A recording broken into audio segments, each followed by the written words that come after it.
Welcome guys, MP nursing channel में आपका बहुत बहुत स्वागत है। इस वीडियो में डिस्कस करने वाले हैं जो JNTST और PNTST का ओल्ड जो क्वेश्चन पेपर है उसको प्रैक्टिस के साथ सोल्व करने वाले, यानी कि प्रैक्टिस भी हमारे साथ में होती रहे और ओल्ड क्वेश्चन पेपर है उनका भी सोल्यूशन होता रहे। ठीक है। सो अगर आपने इस चैनल को सब्सक्राइब नहीं किया तो प्लीज़ सब्सक्राइब कर लीजिए। इससे आपको जो मध्य प्रदेश में नर्सिंग के जितने भी एग्जाम होते हैं, जैसे कि आपका BS नर्सिंग का हो गया, JNM का हो गया, ANM का हो गया, इनकी जानकारी टाइम टू टाइम आपको लेटेस्ट इन्फॉर्मेशन मिलती रहेगी। ठीक है। वैसे आपको कोई देने वाला नहीं है, तो एमपी नर्सिंग चैनल आपको सारी जानकारी देता रहेगा, बट कंडीशन की चैनल सब्सक्राइब करके बेल आइकन पर प्रेस हुआ होना चाहिए। ठीक है। तो ये केमिस्ट्री का पेपर सोल्व करने जा रहे हैं हम। पहला क्वेश्चन है, ग्लूकोज को ब्रोमीन जल से उपचारित करने पर प्राप्त होने वाला उत्पाद है। द प्रोडक्ट ऑब्टेन व्हेन जब glucose is treated with bromine water, saccharin अम्ल, सोर्बिटोल या फिर ग्लूकोनिक अम्ल या फिर मिनिटोल। बहुत सिंपल क्वेश्चन है केमिस्ट्री का, इतना सिंपल क्वेश्चन, पहला क्वेश्चन है सिंपल क्वेश्चन। ठीक है, बट आपने पढ़ा होगा तब सिंपल है ना, तो वो सिंपल सी बात है। ग्लूकोज की आपको रिएक्शन पता हुआ होना चाहिए ब्रोमीन जल से। रिएक्शन पता है कि नहीं है, किन किन को पता नहीं है, सिंपल सी बात है। अभी मैं आपको डिस्प्ले करके दिखाऊंगा क्या बनता है। मेरे को तो पता है, आपको पता है या नहीं है वो तो आप खुद डिसाइड कर सकते हो। सो स्टूडेंट, अगर ग्लूकोज को ब्रोमीन जल से उपचारित करते हैं या फिर ग्लूकोज को ब्रोमीन में मिला देते हैं जल से, ठीक है, तो क्या बनता है? सिंपल ग्लूकोनिक अम्ल बनता है। मैं आपको रिएक्शन दिखा देता हूँ ताकि आपका जो डाउट है वो क्लियर हो जाए। ठीक है। सो गाइस, जैसे कि आप यहाँ पर देख पा रहे होंगे, ग्लूकोज का रिएक्शन हो रहा है ब्रोमीन वाटर के साथ। ठीक है, तो क्या बन रहा है? Gluconic acid. सिंपल, ये रिएक्शन आपको याद रखनी थी और आपके केमिस्ट्री में बुक में दी हुई है। ठीक है, तो क्लियर है? कोई भी डाउट हो तो कमेंट करके पूछ देना। और ये क्लियर कर दिया मैंने आपको जो डाउट था, नहीं तो आपको डाउट परेशान करता रहता। ठीक है। इधर आप ग्लूकोज देख ही पा रहे हो, ब्रोमीन वाटर से रिएक्शन हुई तो ग्लूकोनिक एसिड बन गया। ठीक है, तो ये सिंपल सी इक्वेशन है, तभी तो मैं आपसे बोलता हूँ कि NCERT को फॉलो कीजिएगा, वहाँ पर ये दिया हुआ है। ठीक है, इसी प्रकार से उधर क्वेश्चन भी बन सकते हैं। ठीक है, क्लियर? अब गायब कर दो इस स्क्रीन पर जो हमारे दिया हुआ है। क्लियर हो गया? चाहे तो आप इसका स्क्रीनशॉट ले सकते हो। ठीक है। सो इस प्रकार हमारा राइट ऑप्शन ग्लूकोनिक अम्ल हो जाएगा। क्लियर? अब चलते हैं नेक्स्ट क्वेश्चन की और डाउट हो तो कमेंट करके बोल देना स्टूडेंट, आपके हर कमेंट का जवाब आपको मिलेगा। ठीक है ना, आपके हर कमेंट का जवाब आपको मिलेगा, तभी आपको क्लियरिटी मिलेगी ताकि आप इंट्रेंस एग्जाम करेक्ट कर पाओ। अब चलते हैं नेक्स्ट क्वेश्चन की ओर। नेक्स्ट क्वेश्चन है हमारा, निम्नलिखित में से कौन सी रासायनिक प्रणाली नॉन एरोमेटिक है? Which among the following is a chemical system then is non aromatic? Student, अगर आपको एरोमेटिक, नॉन एरोमेटिक और एंटी एरोमेटिक इनके बारे में पता है तो आप इजीली इसको हल कर सकते हो। ठीक है, पता नहीं है तो मैं आपको बता देता हूँ कि क्या होता है एरोमेटिक, नॉन एरोमेटिक और एंटी एरोमेटिक। ठीक है, तो यहाँ पर जो आंसर होगा वो क्या होगा, मेरे को देखो पता है कि क्या होता है एंटी एरोमेटिक, नॉन एरोमेटिक, उस हिसाब से मैं तो इसका आंसर आइडेंटिफाई कर सकता हूँ। इसका जो आंसर होगा वो सेकंड वाला होगा। ठीक है, अब ये क्या होता है मैं आपको स्ट्रक्चर दिखा देता हूँ। ठीक है, साइक्लो, इसको साइक्लो बोलते हैं ना, तो उस प्रकार से क्यों होगा, किस प्रकार से होगा, क्योंकि मेरे को टेबल पता है, आपको दिखा देता हूँ। सो गाइस, जैसे कि आप यहाँ पर देख पा रहे होंगे, एरोमेटिक, एंटी एरोमेटिक और नॉन एरोमेटिक। एरोमेटिक क्या होता है, जैसे कि बेंजीन इसका एग्जांपल है। ठीक है, और जैसे कि एंटी एरोमेटिक क्या होता है, साइक्लोब्यूटाडेन इसका एग्जांपल है। और नॉन एरोमेटिक क्या होता है, साइक्लो ऑक्टा टेट्राइन इसमें दिया हुआ है। तो इसके एग्जाम्पल इस प्रकार से आप याद रख सकते हो, यानी कि उसके लिए ये टेबल आपको पता होना चाहिए। अब 29 में इस प्रकार से, पिछली बार इस प्रकार से पूछा गया है, तो संभावना है कि 2020 में एंटी एरोमेटिक आपसे पूछ ले, एरोमेटिक आपसे पूछ ले, तो इसके एग्जाम्पल आपको पता होना चाहिए। ठीक है, उसके लिए टेबल ही काफ़ी है, ज़्यादा कुछ करने की आपको रिक्वायरमेंट नहीं है। ठीक है, तो इतनी सी क्लैरिटी होती है, तभी से मैं सबसे बोलता हूँ कि ये टेबल पता होना चाहिए। बहुत सारे आपके NCERT बुक में भी दी हुई। ठीक है, तो उसको क्या बोलते हैं, स्ट्रक्चर, उनके नाम भी पता होना चाहिए। बहुत सारे को पता ही नहीं हो पाता है कि ये है क्या एक्चुअल में। ठीक है, बेंजीन की संरचना और फिनोल की संरचना, ये सारी पता हुआ होना चाहिए। तो वहाँ पर जो स्ट्रक्चर थी नॉन एरोमेटिक की, साइक्लो ऑक्टा टेट्राइन। ठीक है, क्लियर? आप चाहे तो इसका स्क्रीनशॉट ले सकते हो ताकि आपको क्लियरिटी बनी रहे। ठीक है स्टूडेंट, तो क्लियर हो गया होगा आपका जो डाउट था कि इसका आंसर ये क्यों है, वो इसलिए यहाँ पर क्योंकि एरोमेटिक, एंटी एरोमेटिक और नॉन एरोमेटिक के एग्जाम्पल इस प्रकार से दिए हुए हैं। ठीक है, क्लियर है? कोई भी डाउट हो फिर भी तो नीचे कमेंट बॉक्स दिया हुआ है, वहाँ से आप कमेंट कर सकते हो। और इस प्रकार की संरचना यहाँ पर बहुत सारी है, तो इसका राइट ऑप्शन सेकंड हो जाएगा। ठीक है, क्योंकि ये नॉन एरोमेटिक यही है। सो स्टूडेंट, अभी आपको बहुत सारा शोर आ रहा होगा, नॉइज आ रहा होगा, इसके लिए मैं माफ़ी चाहता हूँ, क्योंकि अभी जो है ना मौसम बहुत ख़राब हो रहा है, बारिश का मौसम हो रहा है हमारे तरफ, खतरनाक आंधी तूफान। गर्मी में तो यही चलता है और क्या, ज़्यादातर जून के महीने में, क्यों स्टूडेंट? बट ये तो चलता रहेगा, हम प्रिपरेशन करते रहेंगे एंट्रेंस एग्ज़ाम की। ठीक है, चाहे आंधी तूफान बारिश ही क्यों ना जाए, बट लगे रहो जब तक लक्ष्य की प्राप्ति ना हो। ठीक है, तो ये सेकंड हमने कर चुके हैं। अब चलते हैं नेक्स्ट क्वेश्चन की और नेक्स्ट क्वेश्चन है हमारा, लेथेनॉइड केवल +3 की ऑक्सीकरण अवस्था को प्रदर्शित करता है क्योंकि the lanthanoid exhibited the oxidation state of +3 only बेकआउट्स। डायरेक्ट क्वेश्चन है, जिसने पढ़ा होगा लेथेनॉइड के बारे में, संक्रमण तत्वों के बारे में, तो इजीली कर सकता है, इसका इजीली आंसर दे सकता है। फर्स्ट ऑप्शन है आपके पास कि लेथेनॉइड में एक छोटा आयन आकार और उच्च प्रभावी परमाणुक आवेश होता है, या फिर इंग्लिश में भी दिया हुआ है साथ साथ में, या फिर इसके विन्यास जीडी के जो 4 है विन्यास है, या फिर जो हमारा लेथेनॉइड है एक अनूठा इलेक्ट्रॉनिक विन्यास होता है। देखिए स्टूडेंट, इसका जो सिंपल सा क्वेश्चन है और इसका जो आंसर है थ्योरेटिकल आपको पता होना चाहिए। ठीक है, तो सिंपल सी बात है कि अनूठा इलेक्ट्रॉनिक विन्यास होता है उनके पास, लेथेनॉइड के पास, तो हमारा थर्ड राइट ऑप्शन हो जाएगा। लेथेनॉइड के बारे में पढ़ा होगा, एनसीईआरटी में दिया हुआ है आपके, तो उसका ईजिली आप सारा ले सकते हो। ठीक, क्लियर? तो इसका राइट ऑप्शन थर्ड हो जाएगा। अब चलते हैं नेक्स्ट क्वेश्चन की और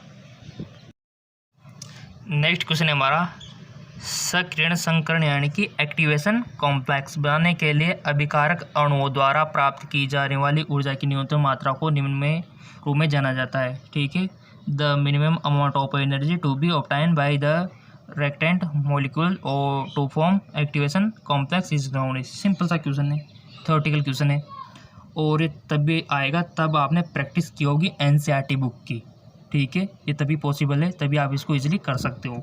दिमाग लगाने वाली बात तो है सही यहाँ पर, क्योंकि यहाँ पर जो ऑप्शन दिए हुए हैं ना वो इसी प्रकार से दिए हुए हैं, और एग्जामिनर आपको ऑप्शन देगा भी ऐसे जिसमें आप कंफ्यूज हो। ठीक है, तो थोड़ा सा आपको प्रैक्टिस करनी है, प्रैक्टिस क्वेश्चन मैं आपको करा रहा हूँ। सो आपको प्रैक्टिस क्वेश्शन कर लेने हैं, डिस्कशन लिंक दिया हुआ है। ठीक है, यहाँ पर जो दिया हुआ है कि पोटेंशियल एनर्जी, एक्टिवेशन एनर्जी और थ्रेशोल्ड एनर्जी और काइनेटिक एनर्जी। ठीक है, तो अगर आपको इनके बारे में पता होगा, पढ़ा होगा, जैसे कि मैं आपको से बोलता हूँ कि एनसीईआरटी को फॉलो कीजिए, तो आप इजीली इसको कर सकते हो। तो दिमाग लगाइए क्या इसका आंसर हो सकता है, प्रैक्टिस कीजिए। प्रैक्टिस का मतलब ही यही है, पहले क्वेश्चन पढ़ा आपने, 4 ऑप्शन आपके सामने दिए हुए हैं बट आंसर नहीं दिया हुआ है। इसका आंसर मैं तब दूंगा जब आप 1 ऑप्शन यहाँ से सिलेक्ट कर लोगे, कोई सा भी 4 में से अपने माइंड में। ठीक है, और उसके बाद इसका आंसर दूंगा, उससे कंपेयर कर लेना कि सही था या गलत था, इससे बेटर और प्रैक्टिस क्या हो सकती है। ठीक है, साथ में और क्वेश्चन पेपर भी हमारे सोल्व हो रहे हैं और प्रैक्टिस भी हो रही है। ठीक है, तो बताइए क्या हो सकता है इसका राइट ऑप्शन। सिंपल, जिसने पढ़ रखा होगा तो कर ही देगा, कॉम्प्लेक्स के बारे में पढ़ा होगा तो इजीली कर सकता है स्टूडेंट इसको। सो स्टूडेंट, इसका राइट ऑप्शन हो जाएगा एक्टिवेशन एनर्जी, सक्रियण ऊर्जा। ठीक है, अगर आपको भी इस प्रकार आंसर देना है तो पढ़ लीजिए कॉम्प्लेक्स के बारे में, एक्टिवेशन कॉम्प्लेक्स के बारे में। 12th में जिसने अच्छा पढ़ा होगा तो उसका तो श्योर है कि एंट्रेंस एग्ज़ाम अच्छा जाने वाला है, क्योंकि क्वेश्चन वहीं से आने वाले हैं आपके सारे। ठीक है, तो जितना हो सके फॉलो कीजिए एनसीईआरटी 12th को। क्लियर? अब चलते हैं, ये क्लियर हो गया, सेकंड ऊर्जा हमारा राइट ऑप्शन हो जाएगा। अब चलते हैं नेक्स्ट क्वेश्चन की और नेक्स्ट क्वेश्चन है हमारा, if the enthalpy of vaporisation of liquid is 30 kilojoule mole universe and entropy of vaporization is 75 joule mole universe kelvin, then boiling point of liquid will be।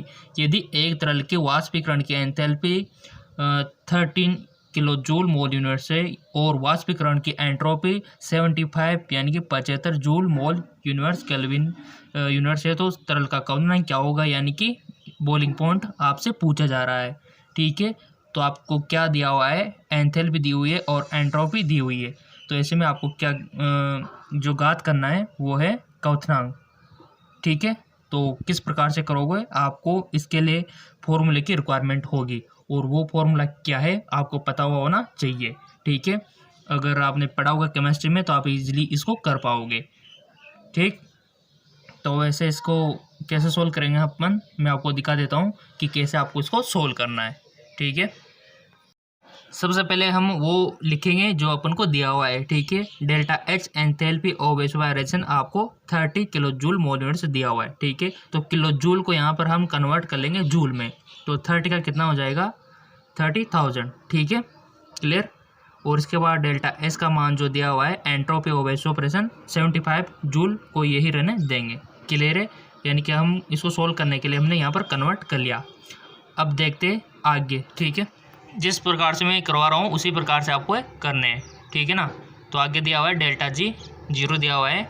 उसके बाद ये समीकरण आपको लगाने हैं, delta G equal to delta H minus T delta S. ठीक है, इसी फॉर्मूले से इसका आंसर आ जाएगा ईजिली। ठीक है, और आ भी गया है, टी आपसे पूछा गया delta H upon delta S यहाँ पर कर दिया गया है, और इसका सही आंसर कितना आ गया 400 के। ठीक है, तो ये हमारा सही आंसर हो जाएगा, और इसी प्रकार से आपको घात करना है। ठीक है, बहुत ईजी है ना, तो इसलिए तो कहता हूँ कि चैनल को सब्सक्राइब करके बेल आइकन पर प्रेस कर लो ताकि आपका सारे डाउट क्लियर होते रहे। वंस अगेन आपको इसका पूरा रिव्यू दिखाना चाहता हूँ ताकि आपको एक इमेजिनेशन आपके माइंड में बन जाए। ठीक है ना, आपकी हेल्प के लिए। ये देखिए स्टूडेंट, ये पूरा रिव्यू दिया हुआ है, डेल्टा एच से स्टार्ट करके हमने जहाँ तक इसका आंसर दिया हुआ है ना, सारा आंसर दिया हुआ है 400 के, इसका राइट आंसर हो जाएगा। इसी प्रकार यही फॉर्मूला लगेगा इसमें, और इसी प्रकार उधर जो क्वेश्चन से सोल्व कर लेंगे अपन। सो यहाँ पर 400 के हमारा राइट ऑप्शन हो जाएगा। कोई भी दिक्कत हो तो कमेंट करके बोल देना, मैंने अच्छे से समझा दिया है। फिर भी किसी के समझ में नहीं आया हो तो कमेंट करके बता देना, उनको स्पेशल समझा देंगे। ठीक है, तो अब चलते हैं नेक्स्ट क्वेश्चन की ओर। नेक्स्ट क्वेश्चन हमारा, what will be the total number of electron in A atom having the quantum number N4 दिया हुआ है एंड स्पाइन वैल्यू -1/2 दिया हुआ है। ठीक है, क्वांटम संख्या n इक्वल टू 4 और स्पाइन जो मान दिया हुआ है इक्वल टू -1/2 वाले एक परमाणु में इलेक्ट्रॉन की कुल संख्या क्या होगी। सिंपल, अगर आपको क्वांटम संख्या की टेबल पता होगी तो आप इजीली इसको कर सकते हो। मेरे को तो टेबल पता है इसलिए मैं यहाँ पर आंसर दे सकता हूँ। ठीक है ना, केमिस्ट्री में आपकी जो NCERT बुक है वहाँ पर टेबल दी हुई है, वहाँ पर जो क्वांटम नंबर दिया हुआ है, स्पाइन मान वहाँ पर दिया हुआ है, और इलेक्ट्रॉन की संख्या कितनी होती है वो भी वहाँ पर दिया हुआ है। तो यहाँ पर अगर आपको ये क्वेश्चन सोल्व करना है तो वो टेबल आपको पता हुआ होना चाहिए। तो उस टेबल को अकॉर्डिंग यहाँ का जो राइट ऑप्शन होगा वो होगा 16, यानी कि सेकंड ऑप्शन हमारा राइट ऑप्शन हो जाएगा 16। ठीक है, इलेक्ट्रॉन की संख्या 16 होगी। सो स्टूडेंट, मैं आपको रिकमेंड करूँगा कि आपकी जो केमिस्ट्री की बुक है आप वहाँ से क्वांटम संख्या और स्पाइन मान और इलेक्ट्रॉन का जो मान दिया हुआ है वहाँ पर कुछ नंबरिंग दी हुई है उनको अच्छे से याद कर ले। क्वेश्चन वहाँ से ही बनते अक्सर। ठीक है, ताकि आप इस प्रकार के जो क्वेश्चन है उनको सोल्व कर सको। ठीक है, ये हमारा कंप्लीट है। अब चलते हैं नेक्स्ट क्वेश्चन की ओर। नेक्स्ट क्वेश्चन है हमारा, what is the total number of elastomer for the giving polymer. ये कुछ एग्जाम्पल यहाँ पर दिए हुए हैं। ठीक है, नीचे दिए हुए बहुलकों यानी कि पॉलीमर्स के लिए प्रत्यास्थलक यानी कि इलास्टोमर की कुल संख्या क्या है। तो इसके लिए आपको सबसे पहले इलास्टोमर क्या होता है, उसकी टर्म क्या होती है, इसके एग्जाम्पल क्या है, ये सब आपको पता होना चाहिए। सो बेसिकली इलास्टोमर क्या होता है, जो वो बहुलक होते हैं जिनमें श्यानता के साथ उसमें प्रत्यास्थता भी पाई जाती है। ठीक है, श्यानता के साथ जिसमें प्रत्यास्थता पाई जाती है उन बहुलकों को हम इलास्टोमर कहते हैं। क्लियर। अब आप यहाँ पर देख सकते हो कि वो कौन कौन से एग्जाम्पल है जिसमें श्यानता के साथ जो है प्रत्यास्थता भी पाई जाती है। तो पहले मैं क्लियर कर दूँ, आपको लिख देता हूँ थोड़ा सा यहाँ पर इसकी टर्म। सो स्टूडेंट, यह चीज़ आपको याद रखनी है, प्रत्यास्थलक उन बहुलकों को कहते हैं जिनमें श्यानता के साथ साथ प्रत्यास्थता भी पाई जाती है। ठीक है, इनमें अंतराणुक बल अल्फ होते हैं और इनका यंग प्रत्यास्थ गुणांक बहुत कम होता है तथा ये बहुत अधिक विकृत के बाद ही टूटते हैं। ठीक है, तो ये चीज़ अगर आपको पता है तो आप इजीली इसको कर सकते हो। अभी इसकी नंबरिंग पूछी जा रही है कि कितने हैं। सो इसके एग्जांपल यहाँ पर दिए हुए हैं। हमारे PVC भी नहीं होता, वुनाइन भी नहीं होता, मिलाइन भी नहीं होता। इसके बाद जो बचे हुए वो सारे होते हैं, यानी कि यहाँ टोटल कितने फिर 4 बचे हुए, तो 4 ही हमारा राइट ऑप्शन हो जाएगा। ठीक है, करेक्ट ऑप्शन 4 हो जाएगा। क्लियर। सो अब चलते हैं नेक्स्ट क्वेश्चन की ओर। नेक्स्ट क्वेश्चन है हमारा, what is the mole fraction of ethyl alcohol in the solution contain 40% alcohol और 20% CH3OH एंड 40% H2O। ठीक है, तो यहाँ पर हमको क्या निकालना है, यहाँ पर मोल फ्रैक्शन हमको ज्ञात करना है। ठीक है, तो इसके लिए आपको फॉर्मूला याद होना चाहिए मोल फ्रैक्शन का, जो कि आपकी केमिस्ट्री की बुक में दिया हुआ है। जिसने केमिस्ट्री की बुक पढ़ी होगी तो इजीली इसको कर सकता है। तो थोड़ा सा मैं आपको याद दिला दूँ ताकि आपका सारा ये जो क्लियर है ना, ये जो हमारा सवाल ये क्लियर हो जाए। ठीक है, सो स्टूडेंट जैसे कि आप इस स्क्रीन पर देख पा रहे होंगे, हमारे पास यहाँ फॉर्मूला आ चुका है मोल फ्रैक्शन का, और इसी प्रकार से ज्ञात किया जाता है। यहाँ पर जो है हमारे पास सब टर्म सेम है, बट यहाँ पर जो दिया हुआ है ना वो थोड़ा सा डिफरेंट दिया हुआ है। यहाँ पर एल्कोहल है ना, यहाँ पर मान अलग दिए हुए हैं। ठीक है, तो यहाँ पर अगर फॉर्मूला सेम है, आपको जो आपका जो मान दिया हुआ है वो यहाँ पर कूट कर देना है। ठीक है, सो यहाँ पर आंसर आ रहा है हमारा 0.90। ठीक है, सो ये अलग टाइप का, जैसे हम हमारे मान यहाँ पर कूट करते हैं तो हमारा ऑप्शन जो होगा वो क्या होगा 0.23 हमारा राइट ऑप्शन हो जाएगा। फॉर्मूला सेम लगेगा। ठीक है, मोल फ्रैक्शन ज्ञात करना कोई बड़ी बात नहीं है, इजीली आप इसको कर सकते हो। ठीक है, तो इससे आप सीख सकते हो। फिर भी अगर समझ में नहीं आता है, वैसे आप इंटेलिजेंट हो, कर सकते हो, इतना सा तो ईजिली आप कर सकते हो। ठीक है, अब फिर भी समझ में नहीं आता है तो कमेंट कर दियो, उसके ऊपर मैं स्पेशल वीडियो बना दूंगा। ठीक है, तो यहाँ पर हमारा राइट ऑप्शन क्या हो जाएगा, फर्स्ट वाला 0.23। ठीक है, सो ये हमारा क्लियर हो गया। अब चलते हैं नेक्स्ट क्वेश्चन की और। नेक्स्ट क्वेश्चन है हमारा, name the crystal system in which none of the axial length are equal but all the axial angle 19 degree. उस क्रिस्टल प्रणाली का नाम क्या है जिसमें कोई भी अक्षीय लंबाई समान नहीं है लेकिन सभी अक्षीय कोण 19 डिग्री होते हैं। सो स्टूडेंट इसके लिए मैंने आपको जो साइंस एम के चैनल पर चैप्टर पढ़ाया था, सेम वहीं से क्वेश्चन आ चुका है और क्वेश्चन ऐसे ही आते हैं। ठीक है, सो स्टूडेंट जिन्होंने वो वीडियो नहीं देखा है, डिस्क्रिप्शन में लिंक दे दूंगा, या फिर आप साइंस एम के चैनल पर बने हो तो वहाँ जाकर भी देख सकते हो। अच्छे से मैंने पढ़ाया था, सॉलिड स्टेट वाला चैप्टर केमिस्ट्री का, सेम वहीं से क्वेश्चन आ गया है। तो इसी प्रकार क्वेश्चन आते हैं। ठीक है, और ऐसे आपका सिलेक्शन फिर होता है। ठीक है ना, और लाइफ फिर से टले, और क्या अच्छा कॉलेज मिल गया तो अच्छी जॉब आपको मिलने वाली है, ये तो श्योर है। ठीक है ना, बट आप क्लास अभी लेते नहीं हो तो वो आपकी गलती है, और यही गलती आपको ज़िंदगी भर परेशान करती रहेगी। ठीक है ना, तो ऐसा ना करें।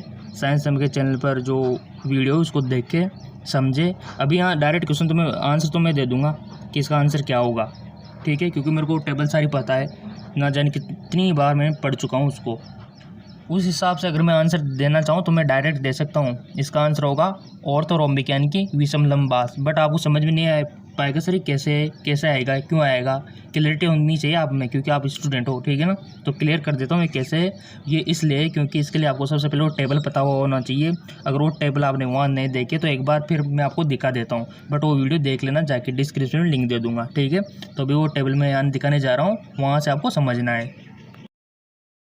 सो स्टूडेंट आप स्क्रीन पर देख पा रहे होंगे, ये वो टेबल है, वहाँ का स्क्रीनशॉट मैंने लिया हुआ है। ठीक है ना, तो ये टेबल पूरे 7 इसमें दिया हुआ है, बट यहाँ पर 4 फर्स्ट मैंने स्क्रीनशॉट ले लिया है 1 से 4 का। तो यहाँ पर घनीय, द्विसम लंबास और विषम लंबास और एकांतास, इसमें अक्षय लंबाइयाँ और अक्षय कोण और क्रिस्टल जालक की नंबरिंग भी यहाँ पर दी हुई है और एग्जाम्पल भी यहाँ पर दिए हुए हैं। ठीक है, ये सभी मैंने याद करने के लिए आपसे बोला था, क्योंकि प्री एग्ज़ाम में यहीं से क्वेश्चन बनता है और बन भी गया है, देख लो।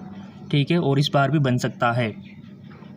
सो आपसे जो क्वेश्चन पूछा गया था वो यहीं से लिया गया था कि अक्षय लंबाइयाँ जिसमें सेम नहीं है बट अक्षय कोण 19 डिग्री है सभी।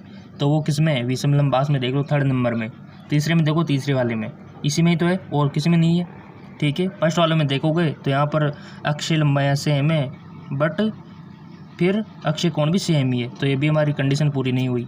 द्विसम लंबास में देखोगे सो यहाँ पर आप देख पा रहे होंगे ए बी और सी सेम नहीं है, बट यहाँ पर अक्षय कोण सेम है सारे के सारे, तो ये भी कंडीशन हमारी पूरी नहीं हुई, क्योंकि उसने पूछा था कि अक्षय लंबाइयाँ सेम नहीं होनी चाहिए। तो अब 3rd में देखोगे तो यहाँ पर अक्षय लंबाइयाँ सेम नहीं है बट अक्षय कोण 90 डिग्री है, तो यही तो चाहिए था हमें, ये हो गया ना हमारा आंसर। ठीक है, सो स्टूडेंट फिर से रिकमेंड करूँगा आपको कि इसके जो क्रिस्टल तंत्र है, अक्षय लंबाई है, अक्षय कोण है और इसके क्रिस्टल जालक जो आप यहाँ पर देख पा रहे होंगे 3, 2, 4, 2, ये सारे नंबरिंग आपको याद रखनी है और इसके एग्जाम्पल मोस्ट इंपॉर्टेंट आपको याद रखने हैं। क्लियर, तभी पॉसिबल है प्री एग्ज़ाम को क्लियर करना। सो स्टूडेंट उस टेबल के अकॉर्डिंग हमारा राइट ऑप्शन हो जाएगा 4। ठीक है, विषम लंबास हमारा राइट ऑप्शन हो जाएगा। क्लियर हो गया। अब चलते हैं नेक्स्ट क्वेश्चन की और। नेक्स्ट क्वेश्चन है हमारा, salt event red with conc H2SO4 in presence of chloride salt V give orange red vapours, what is salt A। लवण A को जब क्लोराइड लवण B की उपस्थिति में सांद्र H2SO4 के साथ उपचारित किया जाता है तो ये नारंगी रंग का लाल वाष्प देता है। तो ये A क्या है, ठीक है। सिंपल सी बात है, रिएक्शन हमको पता होना चाहिए। कोई भी सॉल्ट A है, ठीक है, पता नहीं है क्या है। जब उसको सॉल्ट B की उपस्थिति में सांद्र H2SO4 के साथ उपचारित किया जाता है तो हमारा जो है यह ऑरेंज कलर का वाष्प देता है। तो सिंपल सी बात है, सबको पता होगा कि जब हम किसी भी क्लोराइड को H2SO4 के साथ रिएक्शन कराते हैं तो वो किस प्रकार का देता है, ऑरेंज कलर का। बट हमारे पास वो चीज़ जो बनती है वो क्या है, तो पोटेशियम डाइक्रोमेट, ठीक है, पोटेशियम डाइक्रोमेट बनता है। बट इसका फॉर्मूला आपको याद होना चाहिए तभी काम बनेगा। यहाँ पर फॉर्मूला दिया हुआ है, यहाँ पर ऐसा नहीं दिया हुआ है कि पोटेशियम डाइक्रोमेट आपको दे दिया गया है, ठीक है। तो सिंपल सी बात है, मेरे को तो पता है कि पोटेशियम डाइक्रोमेट का फॉर्मूला क्या है, ठीक है।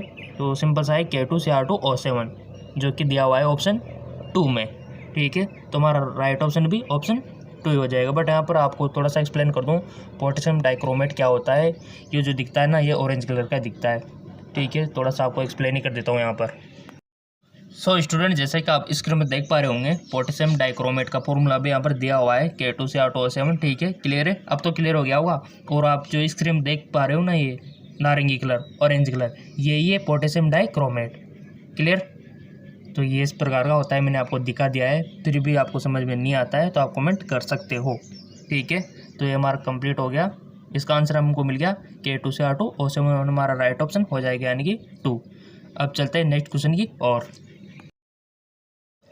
नेक्स्ट क्वेश्चन है हमारा, square planar complex result from hybridisation, यानी कि वृक्क समतलीय कॉम्प्लेक्स संकरण से परिणाम स्वरूप मिलता है। इसके लिए कुछ नहीं, आपको बस एक सिंपल से आपको टेबल याद रखनी है, उसके अकॉर्डिंग आप इसका आंसर दे सकते हो, ठीक है ना। आकृति डिसाइड कर सकते हो। तो आपकी केमिस्ट्री की बुक में दी हुई है वो जो टेबल है, ठीक है। तो अगर फिर भी आपको समझ नहीं आता ना, तो मैं आपके स्पेशल वीडियो बना दूंगा इस प्रकार का कि कौन से संकरण के लिए किस प्रकार की आकृति डिसाइड होती है। तो यहाँ पर वृक्क समतुल्य दिया हुआ है ना, तो इसके लिए तो DsP2 आएगा, हमारा दिया होगा आपके 4 ऑप्शन, फर्स्ट में दिया हुआ है DsP2, तो ये हमारा राइट ऑप्शन हो जाएगा। इसका आंसर अब आप बोलोगे किस प्रकार से दिया आपने, तो वो टेबल के अकॉर्डिंग दिया है, ठीक है। और वो टेबल आपकी केमिस्ट्री की बुक में आपको मिल जाएगी। फिर भी नहीं मिलते तो उस टेबल के ऊपर मैं वीडियो बना दूंगा जिसमें सारी चीज़ें हम क्लियर कर रहे हैं। सो देखा जाए स्टूडेंट, इसके ऊपर स्पेशल वीडियो बन सकता है, ठीक है ना। आकृतियों के ऊपर किस प्रकार का हाइब्रिडेशन बनेगा, ठीक है, तो बना दूंगा उसके ऊपर मैं वीडियो, नो टेंशन। तो इसका राइट ऑप्शन हो जाएगा यहाँ पर DsP2 उस टेबल के अकॉर्डिंग, ठीक है, क्लियर है। तो अब चलते हैं नेक्स्ट क्वेश्चन की और। नेक्स्ट क्वेश्चन है हमारा, a sample of manganese oxide A average formula, यहाँ पर दिया हुआ है what fraction of manganese exist of manganese and magnesium +3 ion, ठीक है। सिंपल क्वेश्चन है, मैंगनीज ऑक्साइड के एक नमूने का औसत सूत्र यहाँ पर दिया हुआ है, ठीक है। और यहाँ पर मैंगनीज का कौन सा अंश Mn2+ एंड Mn3+ आयनों के रूप में अस्तित्व में होगा। सिंपल, तो इस प्रकार को इसे सोल्व करेंगे तो बहुत लंबा जाएगा ये, ठीक है ना। तो इसको हम इस प्रकार से समझ लेते हैं, इसका जो आंसर होगा ना वो होगा ऑप्शन 3, हमारा राइट ऑप्शन हो जाएगा, ठीक है। बहुत लंबा करेंगे इसको, अलग से वीडियो बना दूंगा इसके ऊपर, लंबा ज़्यादा होगा क्योंकि यहाँ पर बहुत सारी चीज़ें अपन को करनी है, तो वीडियो लंबा हो जाएगा। इससे इसका आंसर 3 होगा, ठीक है। सो स्टूडेंट, अब चलते हैं नेक्स्ट क्वेश्चन की और। नेक्स्ट क्वेश्चन है हमारा, pH of tomato juice is for calculate the concentration of hydrogen ion in it. टमाटर के जूस का pH 4 होता है, क्लियर। किसको पता नहीं है कि 4 होता है, सबको पता है। कोई ऐसा तो नहीं है ना स्टूडेंट जिसको पता नहीं है कि कितना होता है pH सबका याद रखना है आपको। HCl का भी रखना है, इमली का भी आपको याद रखना है, ठीक है। जितने भी कुछ सोर्स और वेजिटेबल्स फ्रूट होते हैं उनका थोड़ा सा याद रख लेना, आप अपने ब्लड का भी याद रख लेना, है ना। तो अब चलते हैं कि टमाटर का जूस का pH 4 होता है, इतना सा तो क्लियर कर दिया इस सवाल ने। इनमें हाइड्रोजोनियम आयनों की सांद्रता अपन को निकालनी है, तो वेरी सिंपल, किसको निकालना नहीं आता वो सीख लेना। दिखाने जा रहा हूँ आपको, एक्सप्लेन करने जा रहा हूँ। सो स्टूडेंट, जैसे कि आप स्क्रीन पर देख पा रहे होंगे, इसी मेथड से ये हमारा जो सवाल है ये सोल्व होने वाला है। ठीक है, यहाँ पर जो दिया हुआ है, यहाँ पर 44 दिया हुआ है ना, page minus log H3O plus. ठीक है, H3O प्लस यहाँ पर दिया हुआ है, बट यहाँ पर हमारे पास जो पेज मान दिया हुआ था वो ओनली 4 दिया हुआ था, यहाँ पर 4.4 है, तो इसकी जगह पर आपको 4 कर लेना है। ठीक है, उसके बाद क्या है, सिंपल सा वही फॉर्मूला यहाँ पर लगेगा जो यहाँ पर लगता आ रहा है। ठीक है, 4 इक्वल टू हो जाएगा minus log H3O plus. Clear, इसके बाद है H3O प्लस हमारा आ जाएगा एंटी लॉग करके -4 हम लिख देंगे। उसके बाद जब हम हल करेंगे तो यहाँ पर आंसर आया रहा ना, उससे थोड़ा कम बैठेगा, तो हमारा आंसर बैठेगा 0.001। ठीक है, करके आप देख लेना। अब यहाँ करने बैठेंगे तो बहुत लंबा हो जाएगा, तरीका मैंने आपको बता दिया है, सिंपल। ठीक है, अब आप किसी भी प्रकार का इस तरह का सवाल आ जाए आप इजीली कर सकते हो। ठीक है, तो इसका राइट ऑप्शन हो जाएगा 0.001। क्लियर है? अगर फिर भी समझ में नहीं आता है तो कमेंट कर देना, उसके ऊपर हम स्पेशल वीडियो बना देंगे, जितने भी आपके डाउट्स हैं ना उसके ऊपर, इस वीडियो में जो भी आपको समझ में नहीं आया है। ठीक है, तो यहाँ तो क्लियर हो गया कि इसका आंसर ये हो जाएगा। क्यों होगा, तरीका आपने देख लिया कि उस वजह से होगा। ठीक है, तो अब चलते हैं नेक्स्ट क्वेश्चन की और। नेक्स्ट क्वेश्चन है हमारा, पेप्टाइजिंग एजेंट इज, यानी कि पेप्टाइजिंग एजेंट क्या है बताइए। सिंपल सा क्वेश्चन है, डायरेक्ट क्वेश्चन पूछा हुआ है, और आप में से बहुत सारे स्टूडेंट सोच रहे होंगे कि इसी प्रकार के क्वेश्चन पूछ ले जाए। जी बिल्कुल, ज़रूर पूछे जाएंगे, इस प्रकार के क्वेश्चन भी आपसे पूछे जाएंगे, डायरेक्ट क्वेश्चन और हार्ड भी पूछे जाएंगे, सभी तरह के क्वेश्चन आपसे पूछे जाएंगे। ठीक है, बट आप मेहनत करते रहे। ठीक है, क्वेश्चन आपसे सभी प्रकार के पूछे जाएंगे। ये जो क्वेश्चन आया ना, जिसने ये थ्योरी पढ़ी होगी, किताब पढ़ी होगी, बुक पढ़ी होगी अच्छे से, तो इसको ईजिली कर सकता है, क्योंकि वहाँ पर उसने पढ़ा होगा कि पेप्टाइजिंग क्या है, तो पता हो गया होगा। अगर प्रैक्टिस की होगी किताब पढ़ने की तो वहाँ से ये क्वेश्चन आया हुआ है डायरेक्ट, सीधा सा, कोई दिमाग लगाने वाली बात नहीं है, सीधा सा आपको बता देना है। ठीक है, तो इसी प्रकार ये मैंने भी पढ़ा हुआ है बहुत सी बार बुक्स मैंने पढ़ी है, तो वहाँ पर मेरे को देखने को मिला था कि हमारा जो पेप्टाइजिंग एजेंट है वो हमेशा एक इलेक्ट्रोलाइट होता है। ठीक है, तो ये कहाँ दिया हुआ है, ये ऑप्शन 2 में दिया हुआ है, हमेशा एक इलेक्ट्रोलाइट। ठीक है, और आपको कंफ्यूज करने के लिए सिमिलरली यहाँ पर बहुत सारे ऑप्शन दिए हुए हैं कि नॉन इलेक्ट्रोड होता है, इलेक्ट्रोलाइट होता है, हमेशा एक नॉन इलेक्ट्रोलाइट होता है, एक द्रव्यरागी कोलाइड होता है। सो अगर आपको पता होगा तो आप यही करके आओगे कि हमेशा एक इलेक्ट्रोलाइट होता है। क्लियर? ये कब है, जब आपने प्रैक्टिस की होगी बुक पढ़ने की, तभी तो मैं आपसे बोलता हूँ कि थ्योरी को पढ़ो जितना हो सके। ठीक है, क्लियर? अब चलते हैं नेक्स्ट क्वेश्चन की और। नेक्स्ट क्वेश्चन है हमारा, calculate the work done when 1 mole of ideal gas is compressed reversibly from 1 bar to 5 bar at constant temperature of 300 kelvin. ठीक है, जब एक आदर्श गैस का 1 मोल 300 केल्विन के नियत तापमान पर 1 बार से 5 बार तक उत्क्रमणीय रूप से संपृक्त किया जाए तो क्या होगा। सिंपल कार्य की गणना आपको करनी है। ठीक है, कर लोगे या नहीं करना आएगा, कैसे आएगा आपको, अगर पढ़ा नहीं होगा तो कैसे आएगा, तो मैं आपको बता देता हूँ। इसका जो राइट ऑप्शन होगा वो तो होगा 4.01 kg, बट आप इससे सहमत नहीं होंगे क्योंकि आप जानना चाहते हो कि कैसे आया इसका आंसर। ठीक है, तो वही मैं आपको बताने जा रहा हूँ कि कैसे आया इसका आंसर, 4.01 किलो जूल कैसे आया। तो चलिए आपको एक्सप्लेन कर देता हूँ। सो स्टूडेंट, जैसे कि आप देख पा रहे होंगे, ठीक है, ये इसी का आंसर है। आपको करना क्या है, मोल की जगह आपको उसका मान रख देना है। ठीक है, P1 की जगह उसकी वैल्यू रख देनी है, P2 की जगह यहाँ पर 4 दिया हुआ है तो यहाँ आपको 5 कर देना है। ठीक है, 5 कर देना है। उसके बाद T हमारा सेम है, 300 केल्विन यहाँ पर दिया हुआ है। फॉर्मूला कौन सा लगेगा, ये जो आप देख पा रहे हो nRT इन P1/P2, यही फॉर्मूला यहाँ पर काम आने वाला है। ठीक है, कुछ नहीं, आपको 4 की जगह 5 कर देना है। ठीक है, तो इससे क्या होगा, आपको जो आंसर है वो आएगा ना हमारा, कितना आएगा, +3 पॉइंट कुछ आएगा। ठीक है, तो इससे आपको समझना है कि 4 के आसपास हमारा आंसर हो जाएगा। आपके पास जो ऑप्शन दिए हुए हैं, ऑप्शन पर जाए इधर first, second, third, fourth. First में 18 दिया हुआ है, सेकंड में -14 दिया हुआ है, और जो हमारा थर्ड है इसमें 4 दिया हुआ है, और जो हमारा 4 है ना वहाँ पर 8 दिया हुआ है। तो आप इससे देख सकते हो कि हमारा जो आंसर है वो 3 और 4 के बीच आना चाहिए, तो वो हमारा राइट ऑप्शन इस वजह से 4 हो जाएगा। स्टूडेंट, ये हमारा कंप्लीट हो गया केमिस्ट्री का पार्ट 1। अगर आपको पार्ट 2 चाहिए तो वीडियो को कर दीजिए लाइक और चैनल को कर दीजिए सब्सक्राइब। ताकि आपको नेक्स्ट वीडियो मिल जाए। लाइक से तो मेरे को मोटिवेशन मिलता है कि हाँ लाइक आ रहा है, तो सेकंड वीडियो भी जल्दी से जल्द बनाया जाए। ठीक है, thank you all of you.